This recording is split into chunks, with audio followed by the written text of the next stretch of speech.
নমস্কার বন্ধুরা, মৃন্স ব্লগে সবাইকে স্বাগত জানিয়ে আজকে একটি নতুন রেসিপি নিয়ে চলে এসেছি। রেসিপিটি হলো চিকেন ফার্জো উইথ পাইনঅ্যাপল স্যালাড। চলুন বন্ধুরা, কথাবার্তা বেশি না বলে ঝটপট রেসিপিটা শুরু করে নিই। প্রথমে আমি স্যালাডটা বানিয়ে নেব। পাইনঅ্যাপল স্যালাড বানানোর জন্য আমি নিয়েছি 1 কাপ পাইনঅ্যাপল। একটা বড় মিক্সিং বলে আমি 1 কাপ পাইনঅ্যাপল নিয়ে নেব। আর নিয়েছি 1/2 কাপ শসা। আর এতে দেব আদা কুচি, দেব লঙ্কা কুচি,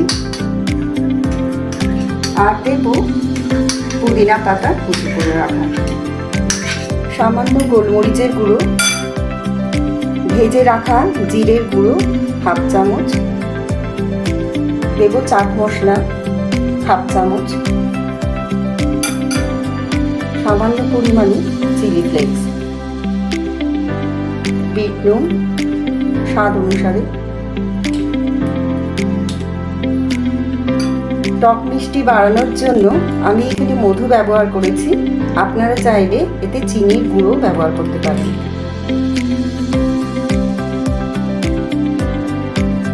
সব শেষে দেব ধনেপাতা পুদিনার চাটনি। এবার হালকা হাতে একে মিক্স করে নেব। বন্ধুরা, এখন বর্ষাকাল আর আমাদের এখন বাজারে আনারস সবসময় পাওয়া যায়, তো এই স্যালাডটা আপনারা বানিয়ে খান। টক মিষ্টি ঝাল চটপটা, খুব সুন্দর খেতে হয়। আর আমি তার সঙ্গে আজকে যে কম্বো রেসিপিটা বানাবো সেটা হচ্ছে চিকেন ফার্জো, তার সঙ্গে কিন্তু খুব সুন্দর লাগে। আপনারা একবার বানিয়ে দেখবেন। দেখলেন তো বন্ধুরা, আমার এটা ঝটপট বানানো হয়ে গেল। চলুন এবার চিকেন রেসিপিতে চলে যাওয়া যাক। প্রথমে চিকেনগুলোকে একটু পাতলা পাতলা করে কেটে নিয়ে স্লাইস করে নেব।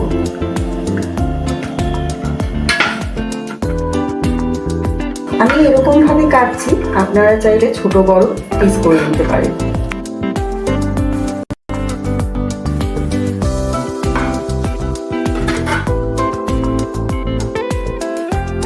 চিকেনের পিসগুলো আমার কাটা হয়ে গেছে, আমি একটি বোলের মধ্যে তুলে নিচ্ছি। এবার এর মধ্যে দিয়ে দেবো আমি 1/2 চামচ রসুন বাটা, এবার দেবো 1/2 চামচ আদা বাটা, 1/2 চামচ গোলমরিচ, আর দেব পুদিনার চাটনি। এই চাটনিটা আমি পুদিনা পাতা, রসুন আর কাঁচা লঙ্কা দিয়ে ভালো করে পেস্ট করে এর সঙ্গে লেবু, নুন আর স্বাদ মতো মিষ্টি দিয়ে বানিয়ে রেখেছিলাম। এটা দিয়ে দেব 1 চামচ। এবার দেব চাট মশলা। চাট মশলাটা প্রায় 8 চামচের মতো, আর দেব 1/2 চামচ চিলি ফ্লেক্স।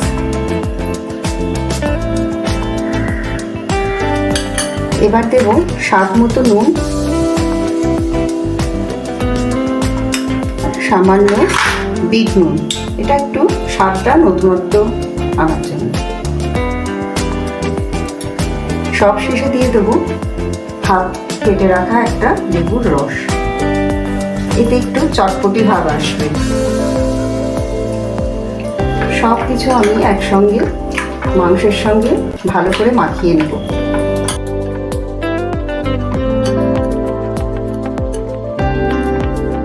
মাংসটা ভালো করে ম্যারিনেশন করে আমি 8 ঘন্টার জন্য ঢাকা দিয়ে নর্মাল ফ্রিজে রেখে দেবো। চলুন বন্ধুরা, এবার ঢাকা দিয়ে 8 ঘন্টা বাদে আবার ফিরে আসছি। 8 ঘন্টা পরে ফিরে এলাম। চিকেনের ম্যারিনেশনটা ভালো মতো সেট হয়ে গেছে। এবার একে একটু সাইডে রেখে দিয়ে আমি 2টো ডিমকে ভেঙে রেখেছিলাম, তাতে সামান্য একটু নুন আর কিছুটা গোলমরিচের গুঁড়ো দেব। ভালো করে ফেটিয়ে নেব। ডিমটা ভালো করে ফেটিয়ে দিয়েছি, আর নিয়েছি কিছু ব্রেড ক্রাম্ব। এবারে ঝটপট আমি চিকেন ফার্জোটা করে নেব। গ্যাসটা জ্বালিয়ে নিই। এবারে ফ্রাইং প্যানটা গরম করতে বসিয়ে দিলাম। আমি ভাজার জন্য এখানে রিফাইন তেল ব্যবহার করব। চিকেন ফার্জোটা ডিপ ফ্রাই হবে। বেশ কিছুটা ডিপ ফ্রাইয়ের জন্য তেল দিয়ে দিলাম। প্রথমে চিকেনগুলো আমি ব্রেড ক্রামে কোট করে নেব।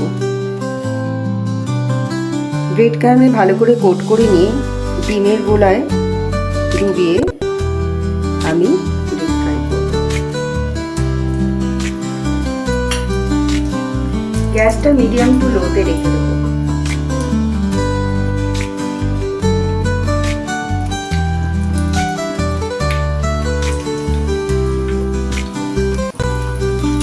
এক পিঠ লাল করে ভাজা হয়ে গেলে উল্টে দেব।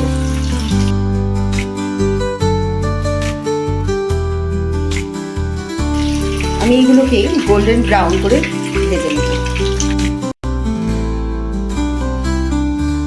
গোল্ডেন ব্রাউন করে এগুলো ভাজা হয়ে গেছে, এবার আমি এগুলোকে তুলে নেব।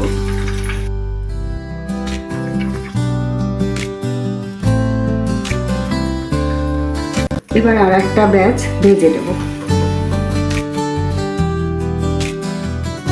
বর্ষাকালে এরম স্ন্যাক্স যদি সন্ধেবেলায় থাকে, সন্ধেটা একদম জমে যাবে। বন্ধুরা, আমার সব কটা চিকেন ফার্জো রেডি হয়ে গেছে। এবার আমি প্লেটটা সাজিয়ে নিয়েছি। আমার এই কম্বো রেসিপিটা কেমন লাগলো তোমরা কমেন্ট করে জানিও। আর যদি কেউ এর আগে এই রেসিপি খেয়ে থাকো তাও কিন্তু জানিও।